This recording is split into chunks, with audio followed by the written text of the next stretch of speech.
Welcome to Beyond the Bizarre, a podcast curated to all things, well, bizarre. My name is Brianna, and I will be sharing with you urban legends, lore, ghost stories, and more from around our planet.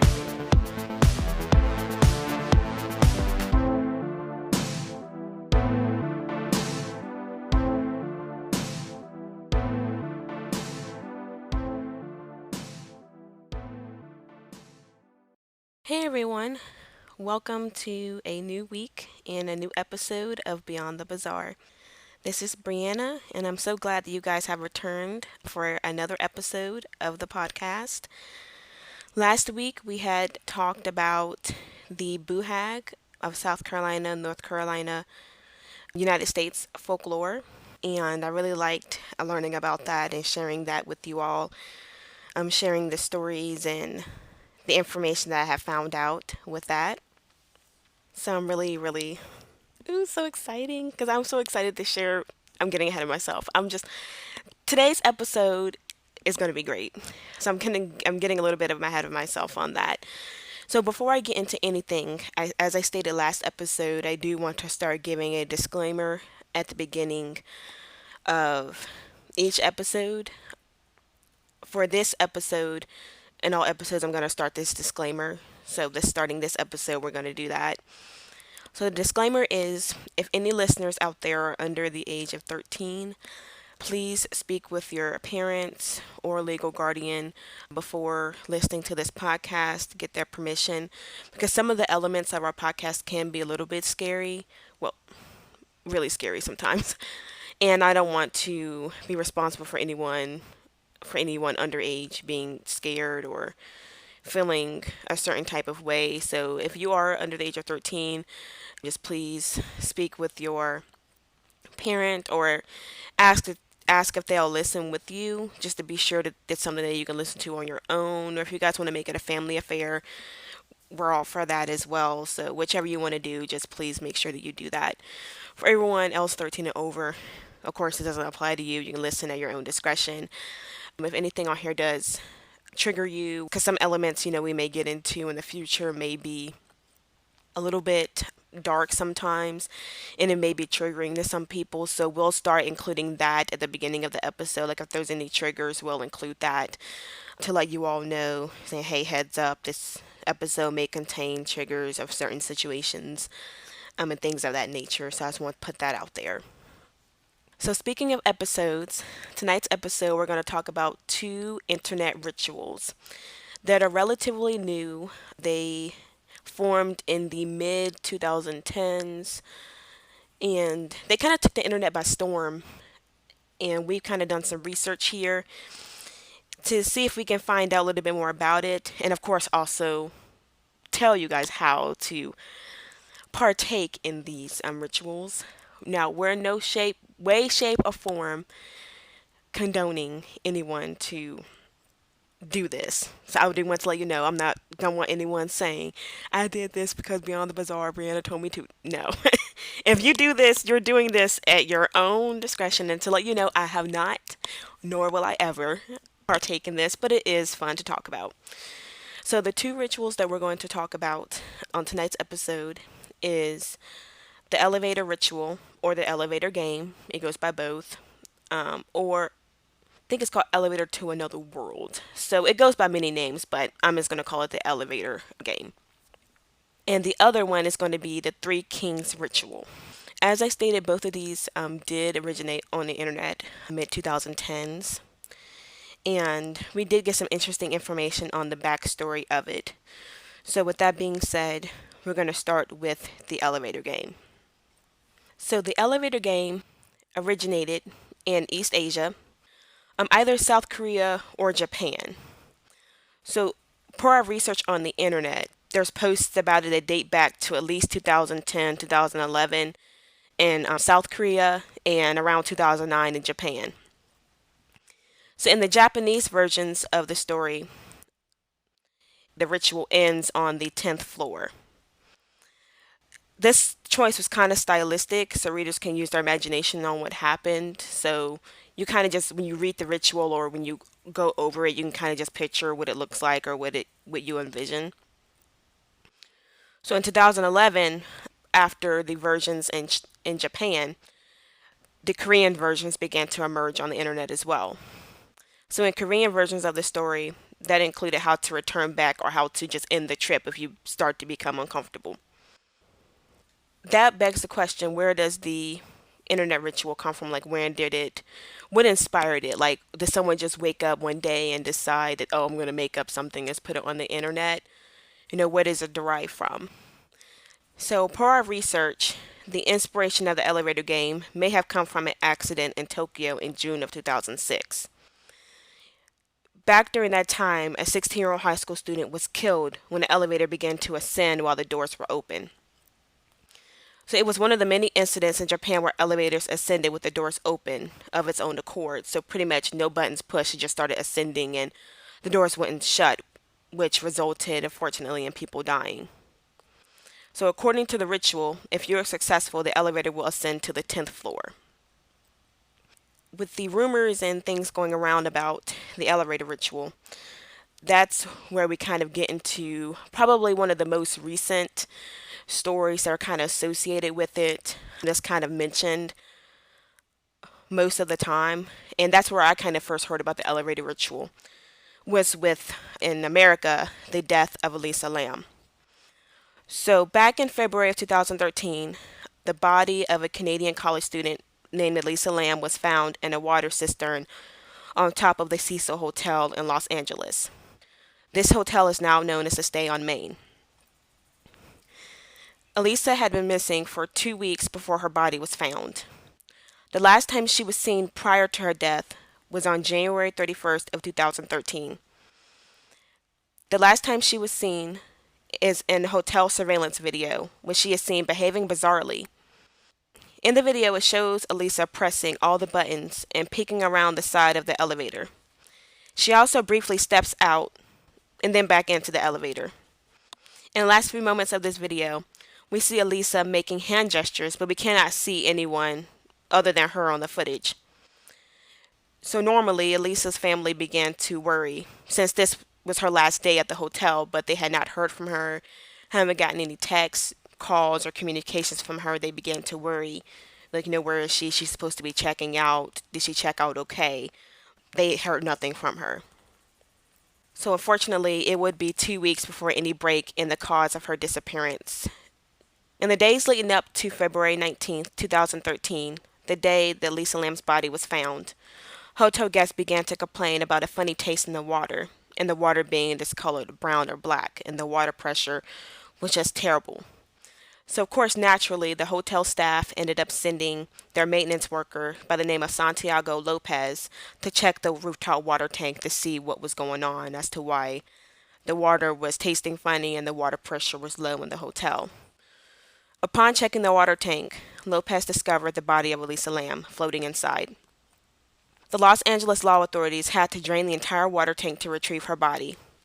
When the autopsy was completed and the toxicology report came back, there were no signs of alcohol or any illegal substances, but she was heavily medicated with many medical drugs, mostly antidepressants and mood stabilizers, to treat her bipolar disorder. The coroner had ruled her death a drowning on February 1st of 2013, 18 whole days before her body was actually found. This date, February 1st, marks only one day after she was in the elevator and that strange footage was seen. No one exactly knows how she got into the water tank or how she fell in. There have been many theories. Some have attributed it to her mental state of having bipolar disorder. Some people view it as just a tragic accident. Some even feel that she was killed by whoever or whatever she was communicating with in the hotel surveillance video, and her body was transported and dumped into the tank. This belief stems from the history of murder that the Cecil Hotel has in its history of establishment. That will be another episode. We will get into the Cecil Hotel, but just not this episode. Others who have viewed the footage, there's another possibility in mind.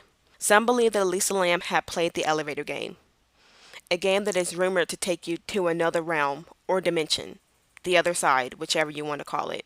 There are people that feel that Elisa Lam was playing that game and something went wrong. Unfortunately, here at Beyond the Bizarre podcast, we cannot state for sure if Elisa was a victim of the elevator ritual, but of course, it is a sad situation for her and for her loved ones and for her family. And I found it very interesting that a disappearance of a person was associated with possibly an internet ritual or an internet game. But I guess the fact that she was in the elevator and she was shown kind of peeking out and looking, waving her hands around her like she was seeing something that we couldn't see, but she was seeing it. That's where a lot of that stems from.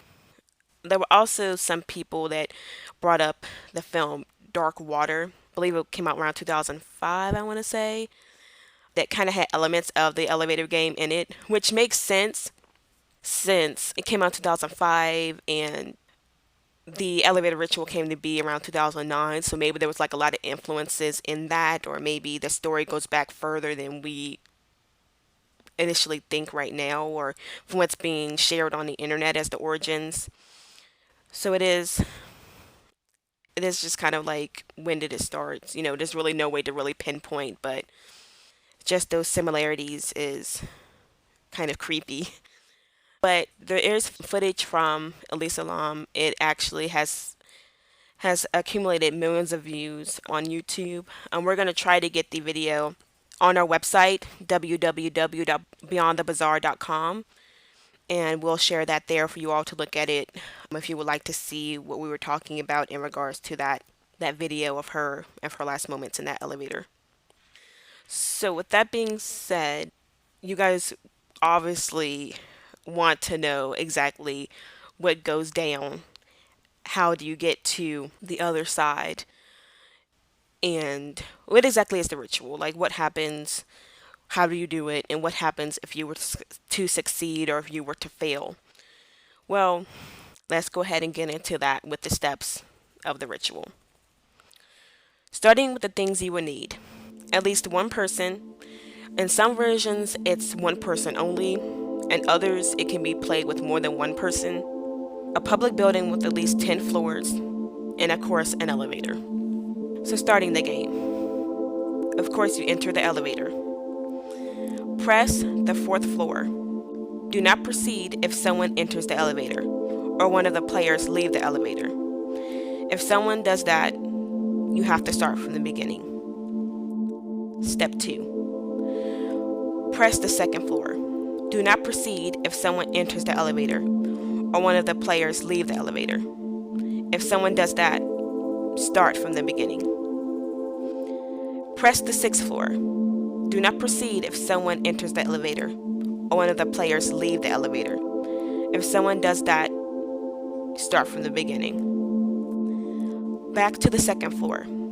Do not proceed if someone enters the elevator or one of the players leave the elevator. If someone does that, start from the beginning. Press the 10th floor. Do not proceed if someone enters the elevator or if one of the players leave the elevator. If someone does that, you know the gist. Start from the beginning. Press the 5th floor.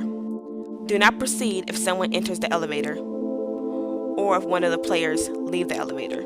If someone does that, you already know. Start from the beginning. However, step 7. If a woman enters the elevator at the 5th floor, this is a caveat. Do not look at her. Do not speak and do not talk to her. Do not make eye contact. That woman is not human. If you do, she may decide to keep you for her own. Step 8. Press the 1st floor. Once again, do not proceed if someone enters the elevator or one of the players leave the elevator. If someone does that, start from the beginning. During this step, the elevator will either ascend or descend. If the elevator reaches the 1st floor, leave and do not look back. If the elevator reaches the 10th floor, leave and do not respond to the woman if she asks, "Where are you going?" or "What's wrong?" Her voice will be high when she asks that. If you do get off of the 10th floor, you are in the other world. If you're alone, you are in the other world. If you're with a group, you are all in the other world. Electronics will not work, so don't dare reach for your phone. The other world is identical to your own world, but the two differences you will see are all the lights will be off, and the only thing you'll be able to see from the windows is a red cross in the distance. Once again, your phone doesn't work. So now you're in the other world, and what do? Do you explore? Do you look around? Or do you return home? Returning to your own world. To go back to your own world, you must go to the same elevator, make sure it's the same exact one, and press the same buttons. You remember the sequence, right? 4, 2, 6, 2, 10, 5.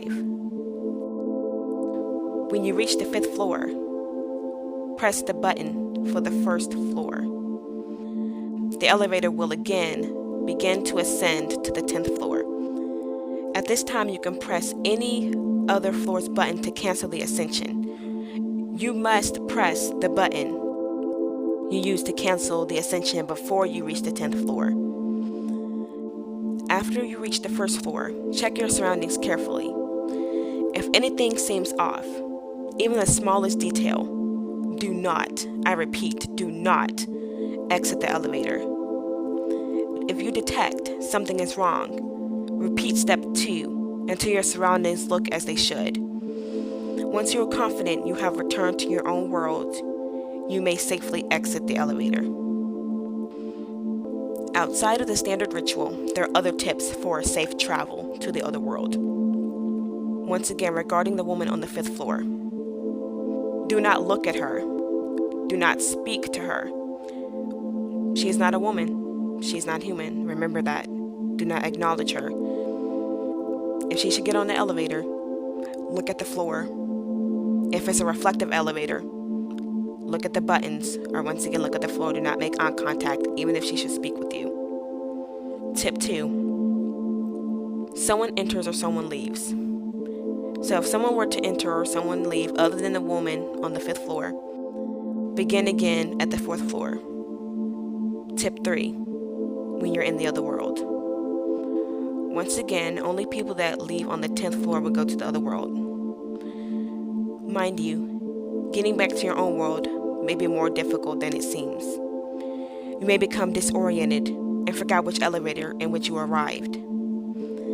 The elevator may seem to get further and further away from you as you walk towards it, and so on. Be vigilant. Keep your wits about you. If at any point during the ritual you faint or pass out, or otherwise lose consciousness, you will likely wake up in your own home. However, be sure to calmly examine your surroundings upon waking. The home to which you have been returned may not be the one you left when you first set out to attempt this ritual. Tip 4. Keep in mind, you must not, in any case, attempt this too many times. This makes you susceptible to accidental slipping through the worlds. If you do not get out of the elevator on the 10th floor, or if the woman does not get in, you should head straight back down to the 1st floor. Sometimes, when you're coming back, the elevator goes back up instead of down. You have to cancel the ascension by pressing any button between the current floor and the 10th floor to get off. When you're ascending, the other world is pulling you. If you faint in the other world and find yourself back in your world, be careful. You could be pulled there and back at any given moment. This typically happens to people with more susceptible souls. There was another story of someone online. We actually are going to include the link on our website. There was someone who attempted the ritual, and they pretty much thought it was all a bunch of crap, didn't really feed too much into it, just like whatever. Their significant other was very into paranormal, and he was actually very, very engrossed in the death of Willie Salam, which kind of led him into reading more about the elevator ritual. So the writer of the post decided to check it out for themselves. So they were on the elevator doing the ritual, and on the fifth floor, the woman got on the elevator. But per the post, and like I said, we're going to include this on the website for you guys to read it. I'll just summarize. On the post, the person did make eye contact with the woman because she was looking up at the buttons above the elevator door, just counting the floors. So when the elevator door opened, naturally she was looking at the door like most of us do, and she made eye contact with the person. And she then realized that she had messed up, and she started to look at the floor as if like she was supposed to do from the beginning. And the woman started speaking, and the woman became very, very agitated, very, very aggressive with her. And per her story, when she wouldn't respond to her questions and her aggressiveness, she began to cry and kept crying and kept crying. And the woman who made the post stated that she just became so aggravated that she ended up grabbing the girl and just pretty much bashing her head against the elevator. And the woman, we can only call her a woman, but as the ritual says, it's not human. And she started to stop crying and started laughing. And at that moment, the woman, not the woman on the elevator, the poster, realized that she pretty much gave it what it wanted. She stopped and she got off the elevator. But even though she had escaped, she still found herself dreaming of the woman. Per her post, she had said she could see her in large crowds, but when she tried to focus in, she would disappear. And she just kept dreaming of the place and found herself just falling mentally back into that place. So that's the danger that you could be exposing yourself to by trying these rituals. Like I said, we're just here to kind of scare you and give you a little bit of background information. But if you do decide to try this, once again, it's not because we told you to. So please, if you want to do it, just do it on your own accord. One thing I did find interesting was the part where they said when you get back down to the first floor, when the ritual ends, and to make sure that the everything seems normal, whatever building you use, make sure it looks normal as it did before. I remember saying to myself, this is why I couldn't do it. Because just my luck, I may do that and may open the floor and a circus is in town and all kinds of clowns are walking around and I'll be thinking that I'm trapped in some other world. So that's exactly why I could not do it.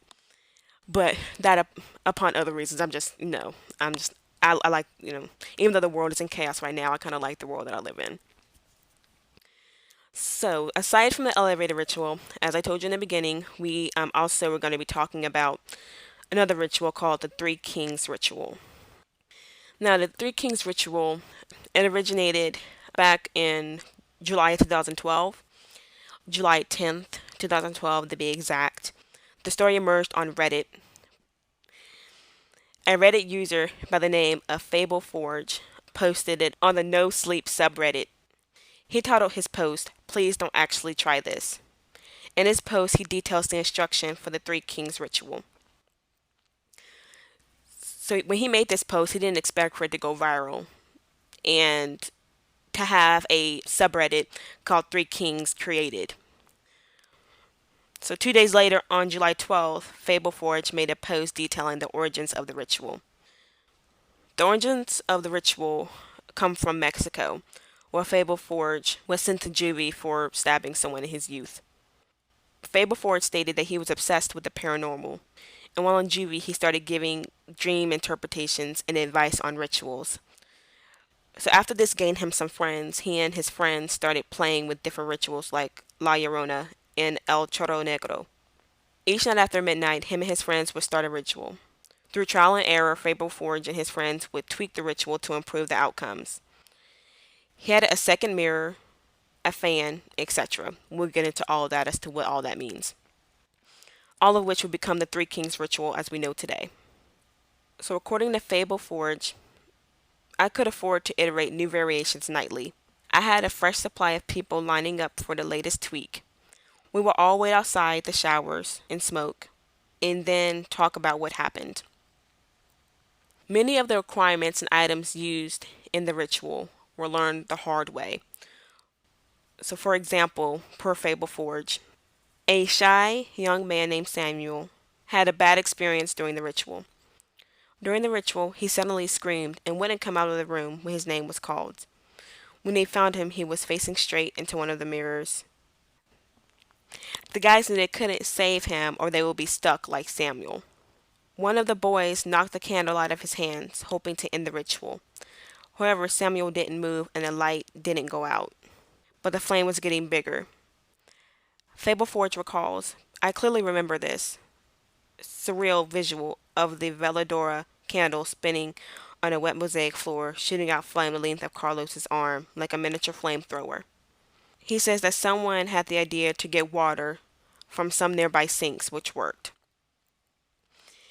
Fable Forge says that Samuel wasn't himself for a week. He was still shy and introverted, but now he had a mean streak he hadn't shown before. This is also why he recommends only stable, healthy people attempt the ritual. Once again, before we provide the steps for this ritual, we implore, please don't actually try this.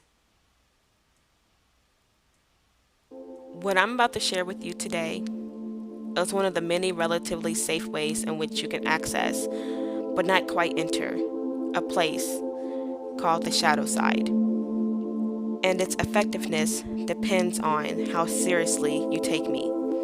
Your mileage may vary. I won't tell you that you shouldn't be afraid of the shadow side.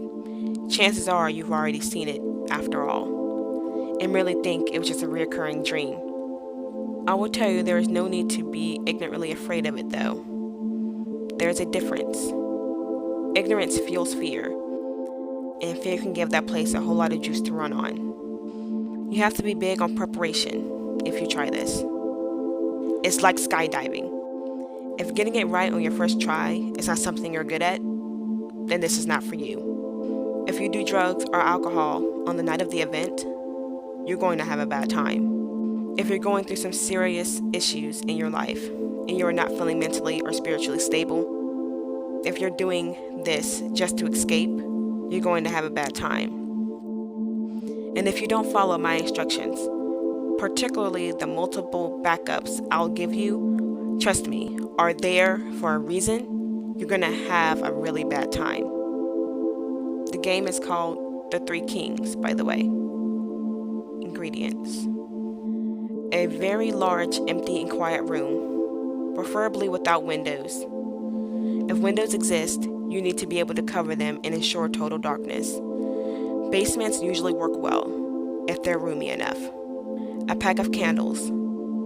You'll only use one if all goes well, and a lighter, a bucket of water, and a mug, a fan, 2 large mirrors, like the one on your dresser. Don't worry, they won't be harmed. Or if they are, that'll be the least of your concerns.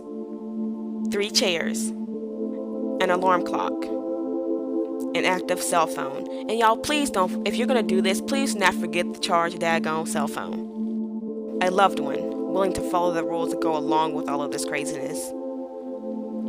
Next, a small toy or dear object from your childhood. Setup. Start setup around 11 p.m. Place 1 chair in the center of the room, facing north. This is important. Place the other 2 chairs exactly to the left and right, facing your throne. The distance between your throne and that of your queen and fool should be about the length of your arm to each side, more or less. Place the 2 large mirrors on the queen and fool chairs, left and right of you, facing you and each other. Try your best to have them stand at a 90-degree angle, or else you may get more or less than 3 kings. If you sit on your throne facing straight ahead, north, you should be able to perceive your own reflection in each of the 2 mirrors without actually having to turn your head, nor your eyes to do so. If you see your own reflection in the corner of your eye, just barely there, then you've done it right. Place the bucket of water and the mug in front of you, just barely out of reach. Place the fan behind you. Turn it on. Don't set it to maximum power. Medium or low is usually enough. Leave it on. Turn off the lights. leave the door open and go to your bedroom. Set the candles by the side of the bed, next to a lighter, your alarm clock, and your cell phone. Leave it charging. Set your alarm clock for 3:30 a.m. Turn off the lights and sleep while holding your power object. Get some rest. Showtime. Wake up at 3:30 a.m. with your alarm clock. Turn it off, but don't turn on the light. You have exactly 3 minutes to light your candle. Grab your cell phone and make your way to the dark room to sit on your throne. You should be seated by 3:33 a.m. Don't forget your power object. Check for potential red flags. Red flag number 1. If your cell phone didn't charge for whatever reason, abort the mission. If the alarm didn't go off at exactly 3:30 a.m., abort the mission. If you find the dark room door closed, remember, you left it open. Abort the mission. If the fan is turned off, you left it on.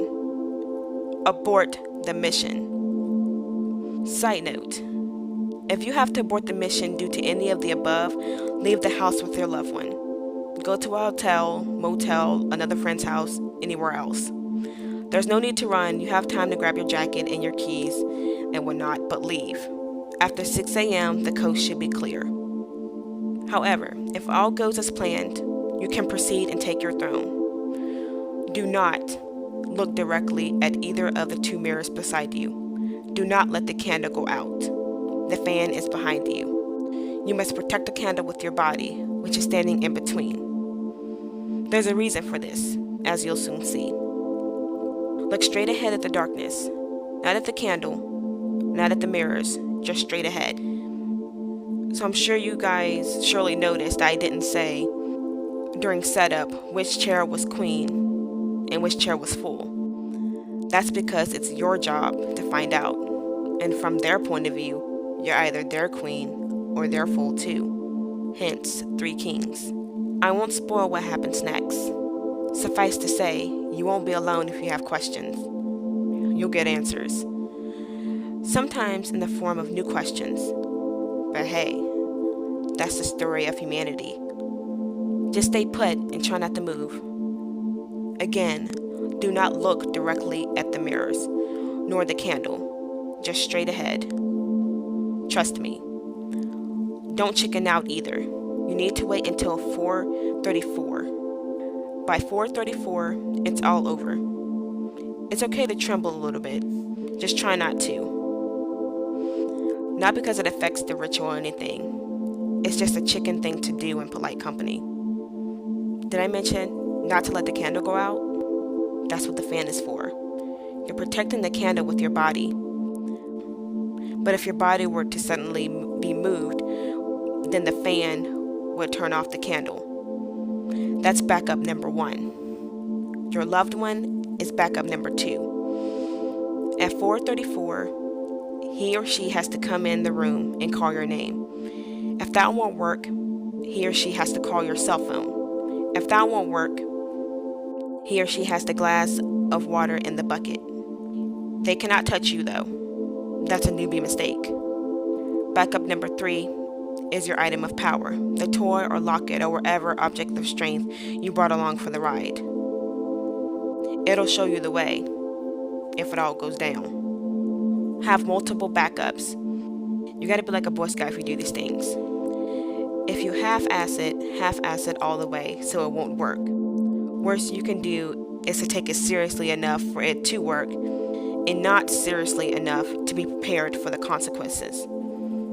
If you have any doubt, just keep in mind, please don't actually try this. Whew. 3 Kings is probably one of my favorite internet rituals that I came across. I think that it's very cool that the creator, Fable Forge, came across or created this ritual through trial and error with his friends, with them all being in juvie, which he brings to an important point. If you're not mentally stable or mentally strong, it's best not to do this, which I'm pretty sure he probably saw a lot of negativity by doing this ritual because the people in Juvie probably weren't the most mentally stable people. So it makes them more susceptible to that kind of thing, which that also kind of goes back to the elevator game, which where it says people with more susceptible souls can be pulled back to the other side if they're more susceptible. Maybe they don't have a strong mental state, or just having not a strong mental state can make your soul more vulnerable, which that can also make sense in the case of Elisa Lam, which she did suffer from bipolar disorder and she was taking quite a few medications for that.